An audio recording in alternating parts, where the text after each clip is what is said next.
Assalamualaikum warahmatullahi wabarakatuh.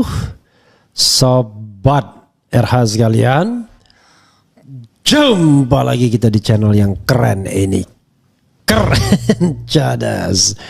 Ya Sobat RH sekalian,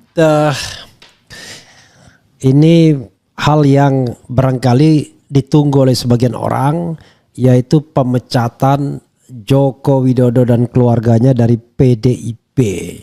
Walaupun ibarat lagu yang pernah dinyanyikan Maudy Ayunda, cinta datang terlambat. Ini pemecatan datang terlambat ya. Seharusnya kan pemecatan itu sudah dilakukan jauh-jauh hari ketika Jokowi jelas-jelas tidak mengendorse pasangan Ganjar Mahfud yang dinominasikan oleh PDIP. Dan juga seharusnya ketika Bobi Nasution ternyata sudah pindah ke Gerindra sebelum dipecat. Dan juga ketika Gibran akhirnya mendampingi Prabowo Subianto, sang fufu fafa ini sebagai wakil presiden. Itu more than enough alasan untuk memecat mereka, sebagaimana PDIP lakukan terhadap Budiman Sujatmiko dan Marwarar Sirait ya. Ketika mereka melipir ke Prabowo, mereka langsung dipecat ya.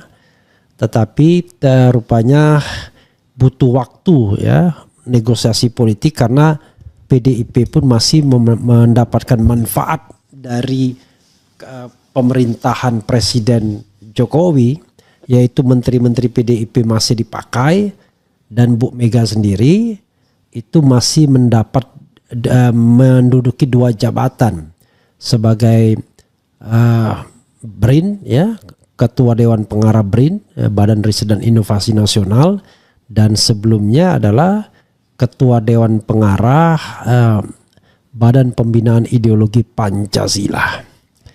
Jadi begitu Sobat Era sekalian ya soalnya.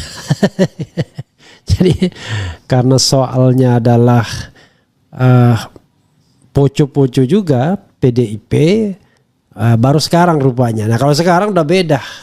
Ya, PDIP Jokowi sudah tidak lagi berkuasa, dan PDIP masih memperlihatkan upaya main mata dengan pemerintahan Prabowo Subianto. Jadi kalau seandainya nanti Jokowi disingkirkan, PDIP masuk ke pemerintahan, maka resmi pemerintahan ini tanpa oposisi. Jadi oposisinya di luar sistem semua ya, bukan pemilik kursi di DPR. Ya, that's politik, itulah politik ya. Makanya walaupun apapun ya kita harus kritis dan independen ya. Jangan cepat-cepat menyatakan bahwa wah kita mendukung partai A, partai B, partai C.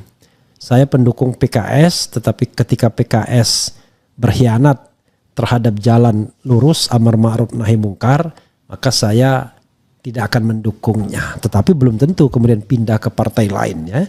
Karena partai lain harus menunjukkan komitmen yang lebih kuat dibandingkan partai PKS, misalnya kalau kita bicara tentang melawan kezaliman. Karena PKS sudah terbukti menjadi oposan pemerintahan Presiden Jokowi selama hampir 10 tahun ya. Saya katakan hampir 10 tahun karena mereka gabung sama Kimplas di saat-saat terakhir. Tetapi PDIP baru 1 tahun belakangan beroposisi, itu pun yang kafa belum ada. Yang kafa terhadap pemerintahan belum ada, karena tidak jelas posisi PDIP menurut saya sampai saat ini apakah beroposisi atau tidak. Memang dalam fenomena Kimplas PDIP sendirian ditambah Hanura yang tidak mungkin bergabung sama Prabowo menghadapi koalisi atau grand coalition dari pemerintahan Presiden Prabowo dan Jokowi dan mantan Presiden Jokowi. Tetapi itu tidak menjadi ukuran bahwa PDIP konsisten akan berada di luar sistem pemerintahan. Kita lihat ya, yang jelas kalau pakai sayapnya Puan Maharani ya, Puan Maharani sayap yang ingin bermesraan dengan Prabowo. Tapi kalau pakai sayap Megawati sayap yang wait and see ya, tunggu dan lihat. Bukan dia sudah memilih, tapi sayap yang tunggu dan lihat ya. Begitu Sobat Era sekalian, biar kita sebagai civil society tidak lekas kecewa ya, tidak cepat-cepat memilih dan akhirnya kecewa ya. Oke, Sobat Era sekalian, ini ada hal yang menarik ya, yaitu ada yang kemudian mewacanakan setelah Jokowi dipecat, siapa tokoh sentral yang barangkali bisa dijagokan Jokowi ke depan? PDIP ke depan. Dan kemudian orang menyebutnya namanya adalah Anies Rashid Baswedan. Coba kita bacakan ya.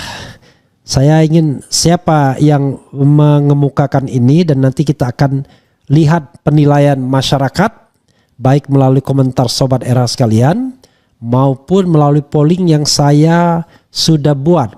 2 polling sekaligus yang saya buat, silakan diisi Sobat Era sekalian. Polling pertama adalah apakah Anda setuju bila Anies gabung PDIP? Sementara ini 1 kilo atau 1000 yang voting mengatakan setuju 26% saja, tidak setuju 74%. Kemudian yang kedua, kalau Anies gabung dengan PDIP, apakah Anda akan menjadi pemilih PDIP? Ini menarik, 1.600 yang voting, ya jadi pemilih PDIP 51%, tidak jadi pemilih PDIP 49%, jadi tipis. Tapi bukan berarti faktor Anies tidak besar di sini. Jangan lupa, ini adalah RH Channel yang secara tradisional, yang secara natural terbentuk, pasti lebih banyak pro PDIP dan kemudian swingnya tengah kanan sesuai dengan apa yang sering saya sampaikan. Jadi Sobat Era sekalian, kita akan lihat ya, karena baru 1.600 dan baru 1.000 untuk setuju tidak setuju Anies gabung PDIP, karena saya langsung serentak 2 ini ya, pollingnya. Kita bacakan ya dari Deddy Kurniasyah sepertinya ini. Anies dinilai potensial jadi tokoh baru PDIP usai Jokowi dipecat. Sebagaimana dilansir oleh liputan6.com. Liputan6.com Jakarta, pasangan Pramono Anung Rano Karno Sidul menang 1 putaran di Pilkada Jakarta 2024. Kemenangan ini dipastikan setelah kandidat lainnya tidak menggugat hasil Pilkada Jakarta 2024 ke Mahkamah Konstitusi (MK). Pramono Anung Rano Karno dipastikan bakal menjadi gubernur dan wakil gubernur Jakarta terpilih 2024-2029. Direktur Eksekutif Indonesia Political Opinion Deddy Kurniasyah menegaskan ada peran mantan Gubernur Jakarta Anies Baswedan dalam kemenangan yang diraih Pramono Rano di Pilkada Jakarta 2024. Menurut Deddy, Anies bakal memperoleh panggung politik baru dari Pramono Rano maupun PDI Perjuangan. Anies juga dipandang potensial menjadi tokoh baru di PDIP usai Presiden ke-7 RI Joko Widodo dipecat dari keanggotaan. Peran Anies dalam pemenangan Pramono Rano memang ada dan Anies potensial akan menjadi tokoh baru dalam eskalasi politik PDIP pasca Jokowi tidak lagi berada di PDIP, kata Deddy kepada liputan6.com. Tidak hanya itu, peluang Anies masuk bursa calon presiden capres untuk Pilpres 2029 dinilai cukup kuat. Oleh sebab itu, guna menyongsong Pilpres 2029, Anies disebut perlu menjaga ketokohannya. Peluang Anies masuk bursa capres di 2029 bisa kembali menguat, utamanya jika Anies berhasil menjaga ketokohannya selama 5 tahun mendatang, ucap Deddy.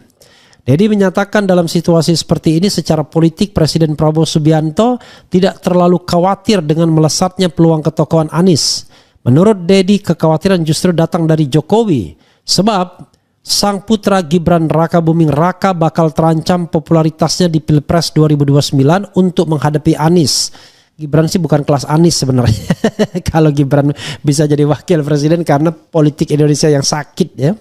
Justru kekhawatiran itu bisa saja ada di Jokowi, karena jika Anies berhasil mendapat pertemanan baru dengan PDIP dan peluang ikut Pilpres 2029 kembali terbuka, maka Gibran bisa jadi belum siap menghadapi sendirian, jelas Deddy.